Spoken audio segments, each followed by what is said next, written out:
Hey everybody, welcome to the show today. I'm so glad you joined us because I have some really cool techniques to show you. This week's project is a birthday page. We all have birthdays, and often we have these keepsakes that we want to include on our pages, but we don't necessarily have a place to put them on our layout. So I'm going to teach you how to make a memorabilia bag out of a very common household item that you have in your pantry right now. So let's get going.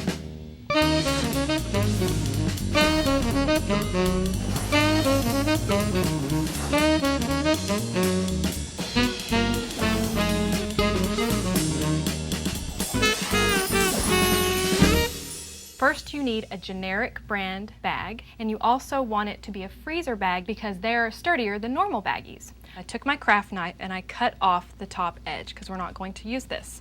Now, I went through Benjamin's memorabilia and I picked out the widest item I wanted to put in the baggie. I laid it on top of the freezer bag, and measuring about 1/4 to 1/2 inch on two sides, I cut off one side of the baggie. So now I have two pieces of baggie.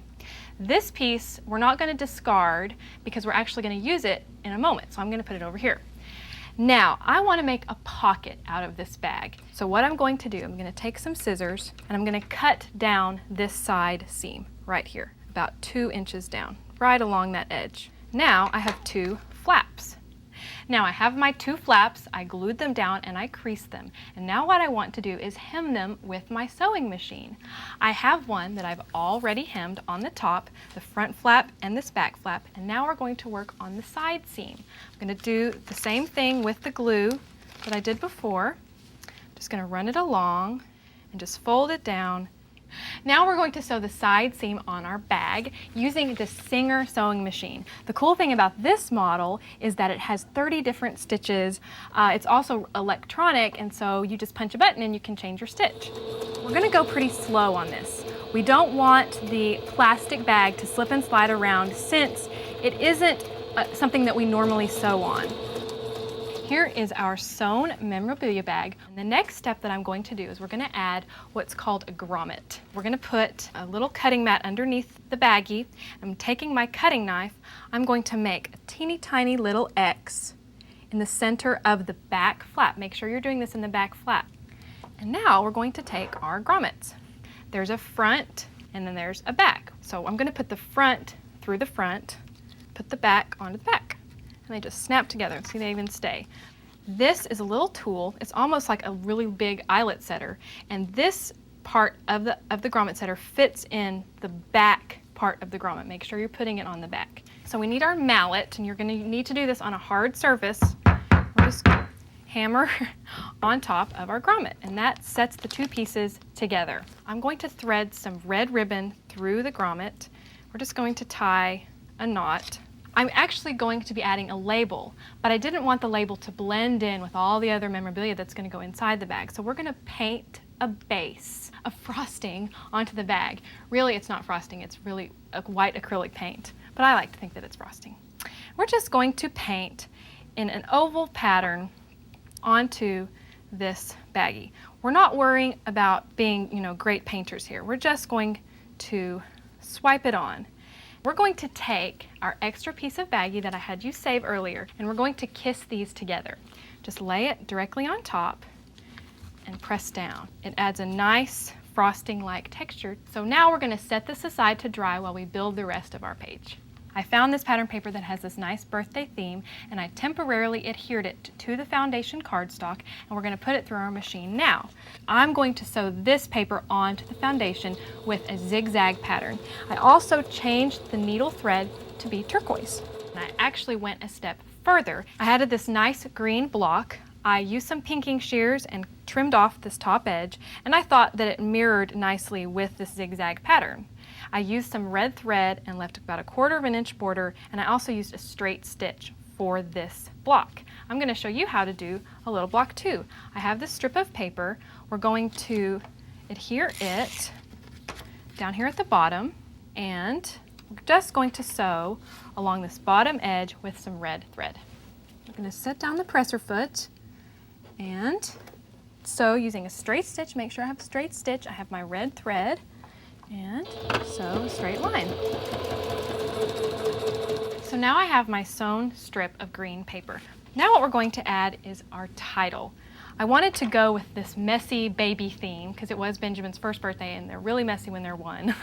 And so I decided to stamp using some foam stamps and acrylic paint the word happy onto a transparency.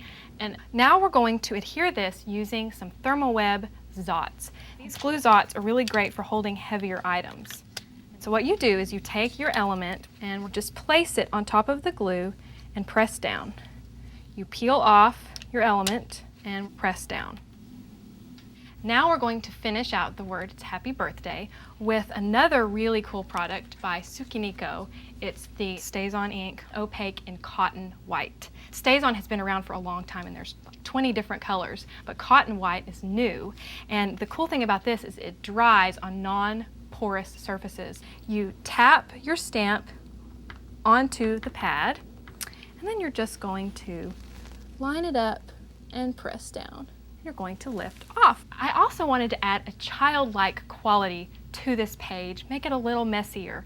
So what I found is a puffy pen and I really roughly traced around the edges of the letters with this puffy pen. And that way I got kind of a messy look to it. So now what we're going to do is we're going to adhere these to the page.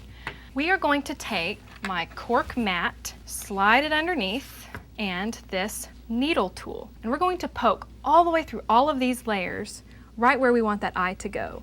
And what we're going to do now is add a little blue brad to dot this eye. And that way you have a layered birthday and this really great StazOn ink on top of the happy. It adds a nice layered effect. I have this picture of Benjamin in his little high chair eating his cake and he's really messy. That's where I got the theme for this layout. And I cut out a mat out of some red cardstock and I pinked two edges of the paper. So I sewed this on using some white thread. I'm going to adhere these with some more Zots. So now we're just going to put this on. We're going to angle it a little bit because it is a baby page, right? So now what we want to do is add our journaling. I have snippets of memories of this moment. So I cut out some green strips out of some paper and I wrote the memories onto the strips of paper. I cut them out and then I adhered them on top of another strip of paper that's vertical. I also cut out some ribbons and put those on. So now we have our journal block. I'm going to sew this on as well, but I want it to be really secure, so we're going to put two Zots onto this vertical strip, one at the top and one at the bottom. Now we're going to adhere it to our layout right next to Benjamin's picture. So now I'm going to sew on our journaling block. Where I'm going to sew is outside this vertical strip that everything is adhered to. Now we have our sewn journaling block. Let's add our other elements. I'm adhering them underneath my transparency because I don't want to cover up my really pretty stamping that I worked hard on. And we're just going to continue down this page. Now we're finished with this side of the page. Let's go back to our memorabilia bag and see if it's dry. So what we want to do is we're going to add a label to this bag. I went into my word processing program and printed out a text block. And so I sewed around the edges. We're going to adhere this onto our memorabilia bag, directly on top of our painting. Now I wanted to add one more picture of Benjamin. I matted in red cardstock and we're just going to put some adhesive on that and place it in this top corner, sort of at an angle. Now we want to adhere this to our foundation page. So I'm just going to put these glue strips on the back. And I'm going to put several. Now we are ready to put this on our page. So we're just going to line this up. If it overlaps your picture and any of your other elements, it's really okay because all of these things kind of overlap. So now I want to incorporate the freezer bag label onto the memorabilia bag. And I'm going to put Benjamin's cards as the contents and his first birthday for the date, and I think that that really completes the layout. I hope that you enjoy making this layout. The techniques are so good to use on your layout. Don't be afraid to sew on your pages. I really enjoyed making the memorabilia bag, so I hope that you try that with all of your baggies in your pantry. Happy birthday, Benjamin, I love you. See you next time, everybody. For step-by-step instructions on how to create this week's project, download the design guide featuring special make-it-your-own bonus tips.